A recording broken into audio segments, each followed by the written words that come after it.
My name is Lily. I live with Emily, who I now consider like a real sister for certain reasons. My parents passed away in an accident right after I started high school. Since then, I've been living with my brother Owen. To be honest, I've always hated Owen. Ever since we were kids, he would bully me, pulling my hair, messing it up, and even breaking my cherished toys. He'd laugh when I cried. Violence was the norm, and I had to endure his constant snide remarks. If Owen ever needed my help in the future, I'd probably abandon him. He's selfish, always thinking he's the best and hating to lose, hurting others for his own benefit. After we lost our parents, an uncle offered to take us in, but Owen refused. I was hesitant to leave our home and live with a relative I barely knew. We both thought we could manage on our own. Living alone was tough, but we managed. However, Owen and I stopped talking. He started going out at night and hanging out with rough people. My hatred for Owen only grew. A few years after Owen graduated from college and started working, he suddenly brought home a girlfriend. Her name is Emily, and she's incredibly beautiful and elegant. I wondered where Owen met such a beautiful woman and why she was dating someone as terrible as him. I didn't think they were a good match, but it wasn't my place to say. Emily said she'd be moving in with us. I thought it was a bit too sudden and wondered if Emily was really okay with it. I'm fine with it, but are you sure you're okay, Emily? I asked. We had a little disagreement with my dad, but my mom said it's an experience. If her dad thinks it's reasonable and they've all agreed, then I have nothing more to say, she replied. And so, a beautiful woman named Emily moved into our home. After living with her for a few months, I realized she's an amazing person. She took over all the household chores I had been doing. At that time, I had graduated high school but hadn't gone to college. I had no ambitions and was used to doing housework. Above all, I didn't have the confidence to manage housework while going to university. But Emily encouraged me to find my passion, saying it's never too late. Ever since my parents passed away, my life had been a cycle of chores and school. I'd wake up, make breakfast, do laundry, go to school, and then come straight home to clean and make dinner. I didn't have time for friends or part-time jobs. I was living like a mom during what should have been an exciting time in high school. I didn't even have a boyfriend. Not that I was interested until Emily pointed it out. I hadn't realized I had no hobbies or passions. Looking back at my high school life, I felt a bit lonely. I remember talking with friends in middle school about wanting to get part-time jobs and boyfriends in high school. I decided to reconsider my future. I thought I'd start with a part-time job, but I didn't want to leave all the housework to Emily, so I helped her whenever I could. One day, it hit me, is Emily actually amazing? I was pretty confident in my cooking skills since I'd been doing it ever since we lost our parents. I'd also often looked at books. I initially thought Emily, with her elegant demeanor, wouldn't have much experience with housework. I was wrong. Emily was perfect at cleaning, laundry, and especially cooking. Her cooking was so good she could be a pro, and it made me wonder again why she was with Owen, who has such a terrible personality. I started to admire Emily and thought of her as a real sister. She said she felt the same way about me. We even started going out for meals and hanging out, but Owen didn't seem to like that Emily and I were getting along so well. Years later, Owen found himself at the center of a major incident. One day, after several years had passed, I got a call. By this time, I had already moved out and was living on my own. The call was from Owen. For some reason, he was furious and yelled over the phone, "What are you doing on the day of the ceremony?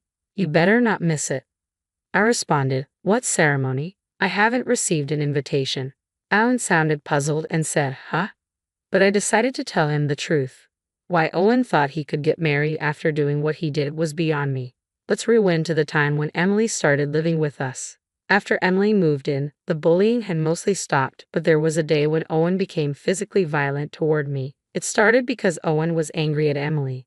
Owen would take a lunchbox to work that Emily prepared for him, but one day Emily overslept and couldn't make his lunch. Owen was furious about it. To me, it seemed like a minor issue. When Owen got home that day, I talked to him about the morning incident. Why get so mad over a missed lunch? Nobody's perfect. People oversleep sometimes, you know. I didn't mean anything deep by it, but Owen didn't like what I said and suddenly became enraged. A woman who's going to be my wife should be perfect at everything. It's your fault for being around and influencing her, he said. According to him, my presence was a bad influence on Emily. Of course, I argued back. I used to cry a lot as a kid, but now I speak my mind. We got into a heated argument, and suddenly Owen shoved me. Then he started kicking me.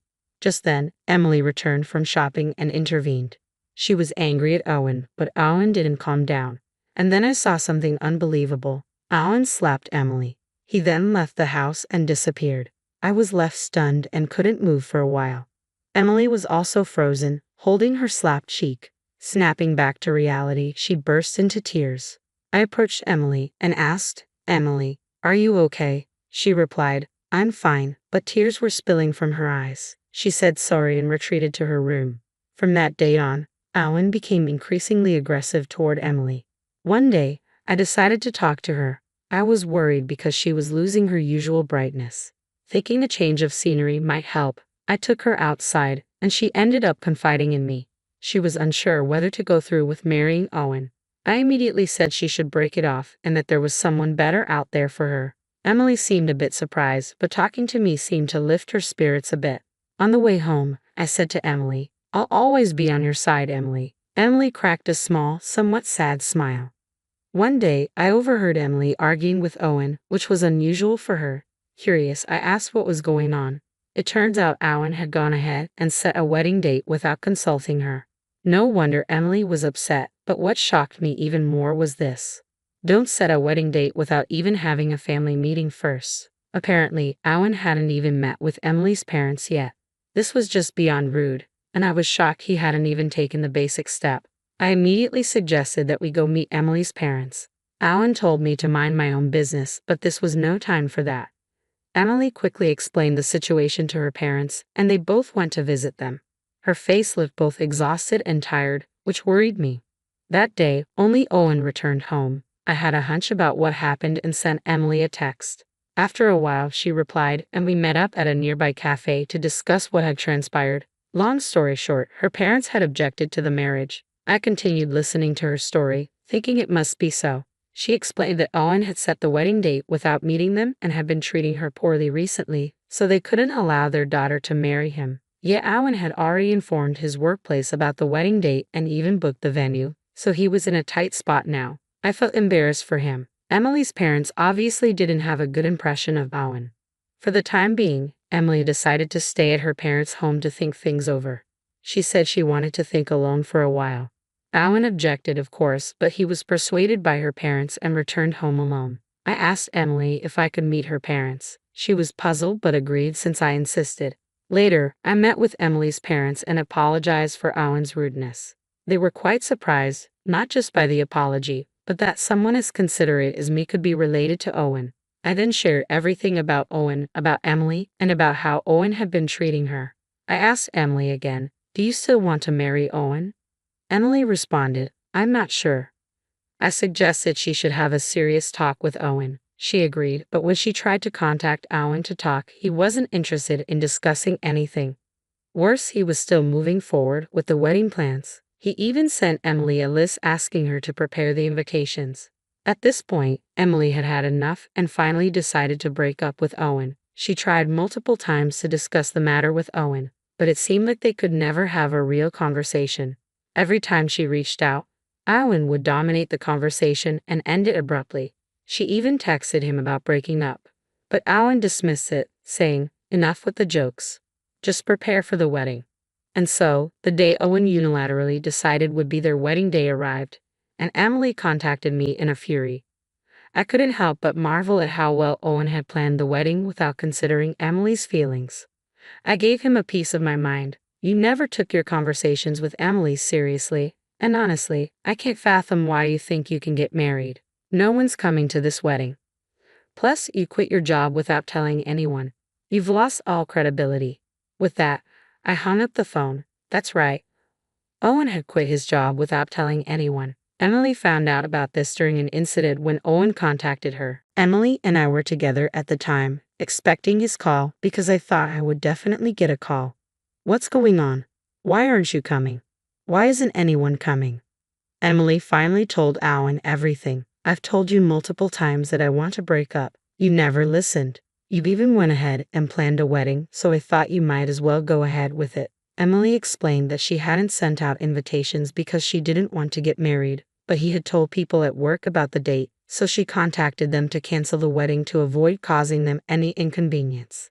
That's when she first heard that Owen had quit his job. She intended to talk to Owen again, but given his usual attitude, she decided to let it go, saying goodbye and hanging up. After hanging up, Emily looked relieved and refreshed. She apologized to me, but I was more than satisfied with the outcome. In the end, Owen had brought this upon himself. He never took his relationship with Emily seriously and made all the decisions on his own. If he had taken the time to have a serious conversation with Emily, things might have turned out differently.